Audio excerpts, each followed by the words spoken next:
Halo semuanya, dalam video kali ini saya akan berbagi mengenai pembahasan OSN Fisika 2021 nomor 30 untuk materi dinamika translasi. Mudah-mudahan video ini bisa membantu bagi yang mau persiapan OSN atau sebagai pendalaman materi dinamika translasi atau hukum Newton di pelajaran fisika.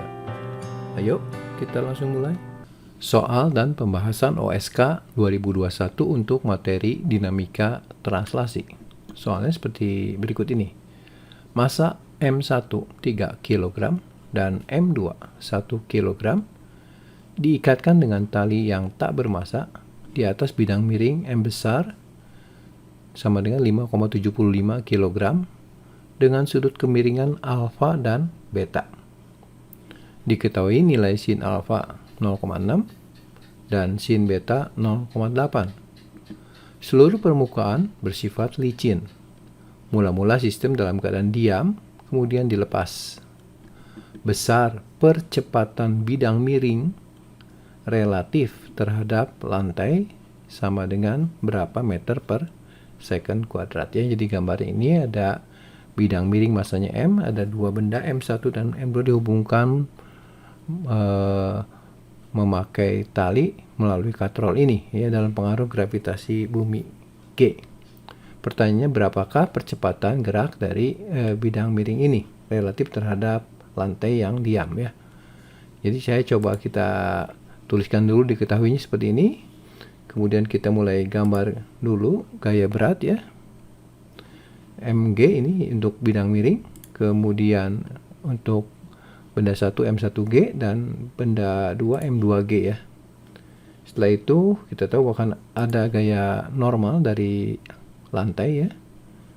Dan juga ternyata ketika dilepaskan dia akan bergerak karena M1-nya lebih besar massanya, kemungkinan besar M1 turun terhadap bidang miring, nanti M2 naik terhadap bidang miring dan bidang miring sendiri akan bergerak secara otomatis ke suatu arah ya. Jadi ini pemisalannya saya sebut percepatan benda M1 terhadap bidang miring ya, M besar.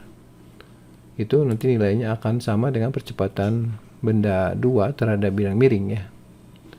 Nah, tapi yang ditanya adalah percepatan dari bidang miring ini yang saya beri simbol A besar ini.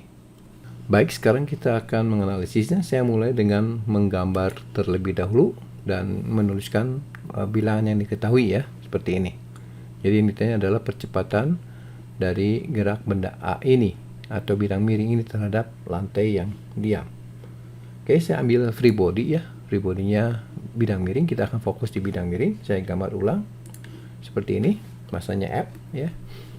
Kemudian punya massa berarti punya gaya berat ya ke bawah, dan ini di atas lantai berarti ada gaya normal. Nah, di sini ada gaya kontak antara benda 1 dan benda 2 ya. Dan juga benda 1 dengan bidang miring dan benda 2 dengan bidang miring. Jadi akan ada gaya kontaknya berupa gaya normal ya di sini ya. Dan juga gaya normal di sini ya, di sebelah kanannya. Untuk memperjelas saya lengkapi dengan sudut-sudutnya ya. Kalau ini alfa berarti ini alfa ya. Ini 90 berarti ini 90 min alfa, ini 90 berarti ini alfa ya. Demikian juga dengan bagian ini. Di sini beta, maka yang ini beta ya, hampir sama, simetris saja. Kemudian yang terjadi adalah benda atau bidang miring bergerak dengan percepatan A besar. Oke, nah sekarang kita akan coba misalkan arah geraknya kita sebut arah X ya. Oke, kita tuliskan persamaan geraknya, hukum Newton sigma F sama dengan M kali A ya. Jadi karena bergerak ke kanan, berarti gaya yang ke kanan di gambar ini secara keseluruhan yaitu komponen dari N1 dalam ini, arah ini ya, dan yang menghambat adalah N3 dalam arah ini. Jadi nanti sigma F-nya kita isi N1 kali sinus alfa dikurang ya, karena ini menghambat gerakannya, dikurang dengan N3 dikali dengan sinus beta sama dengan yang bergerak adalah bidang miring massanya M dengan percepatan A. Oke. Jadi kita akan cari A, berarti kita harus tahu N1 dan N3-nya ya. Baik, sekarang kita akan coba lihat free body yang lain ya. Dalam hal ini kita lihat benda satu dulu ya. Saya gambar ulang bidang miringnya seperti ini. Kita fokus di benda satu dulu. Ini benda satu. Gambarkan gaya-gayanya. Namun sebelumnya kita buat dulu garis bantunya ya. Kemudian saya mulai gambar gaya berat. Setelah itu gambar gaya normal yang merupakan gaya kontak. Nah, di sini ada tali yang terpotong, berarti ada muncul tegangan tali. Dan di sini ada gaya fiktif. Karena benda satu ini kan ada di atas bidang miring yang bergerak dengan percepatan A. Berarti ini ada gaya fiktif. Karena percepatannya ke kanan, maka kita gambarkan gaya fiktif yaitu dari massa bendanya kali dengan percepatan dengan arah berlawanan ke kiri ya. Jadi inilah gaya-gaya ada yang bekerja pada ini. Yang kita butuhkan sebenarnya adalah nilai N1 untuk di sini. Berarti saya fokus saja di arah sumbu Y ya. Jadi nanti arah X tidak perlu kita cari ya. Oke, kita buat garis bantu sudut-sudutnya. Ini alfa di sebelah sini ya. Kemudian di sebelah sini akan ada alfa juga. Ya, ini. Ini kan alfa, ini 90 min alfa, ini kan siku-siku, berarti ini alfa ya. Oke, karena kita mau menentukan N1 ya tentu saja kita gunakan sigma FY ya, meskipun dia ada bergerak ke bawah, tapi kita tidak bisa perhatikan terlebih dahulu ya. Jadi kita gunakan sigma FY sama dengan 0, yang ini arah ini ya. Kita cari N1. Jadi N1 kan ke atas ini, nanti sama dengan yang ke bawah ya, dikurangi yang ini. Yaitu N1 sama dengan M1G kali cos alfa, arah berlawanannya, dikurang dengan komponen M1A dalam arah vertikal ke atas, berarti minus ya. M1A kali dengan sin alfa, ini kan di depan sudutnya. Jadi inilah N1. Kemudian untuk N3 berarti kita harus lihat free body yang ini ya, benda duanya. Kita gambarkan lagi masanya di sini di bidang miring. Kemudian kita gambar gaya berat. Ada gaya kontak yaitu gaya normal ya. Dan juga ada tegangan tali ke atas ya. Kemudian kita buat garis bantu ya. Namun sebelumnya jangan lupakan ada gaya fiktif lagi juga di sini, karena benda 3 ini kan tetap benda 2 ini maksudnya ada di atas bidang miring yang bergerak dengan percepatan A ke kanan, maka gaya fiktifnya adalah M2A ke kiri ya. Nah, setelah itu buat sumbu XY-nya, dan yang akan kita hitung itu kan N3 saja. Jadi yang kita lihat arah Y saja seperti ini, nanti kita punya bentuknya tepatnya seperti ini. Tapi sebelumnya kita cantumkan dulu percepatannya kan ke atas ya. Oke, sudutnya kita lengkapi dulu. Ini beta, berarti ini beta. Sama di sini juga nanti akan ada sudut beta, tepatnya di sini untuk komponen nanti M2A yang akan kita perlukan ya. Nah, di sini kita lihat adalah N3, jadi sigma FY sama dengan 0 ya. Jadi N3 itu sama dengan yang ke bawahnya adalah komponen M2G kali cos beta dan M2A sin beta ya, seperti ini.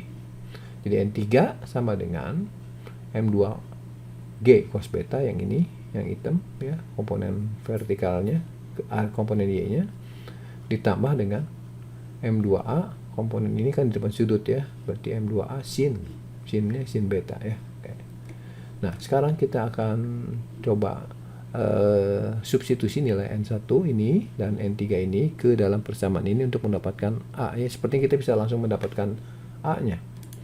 Oke, jadi ini adalah N1-nya dari M1G cos alpha min M1A sin alpha dikali dengan sinus alpha, dikurangi yang ini dalam kurung ini adalah N3 dari sini, M2G cos beta tambah M2A sin beta dikali dengan sinus beta ya, ini sama dengan M kali A ya. Setelah itu baru bisa kita langsung cari A-nya sebenarnya ya.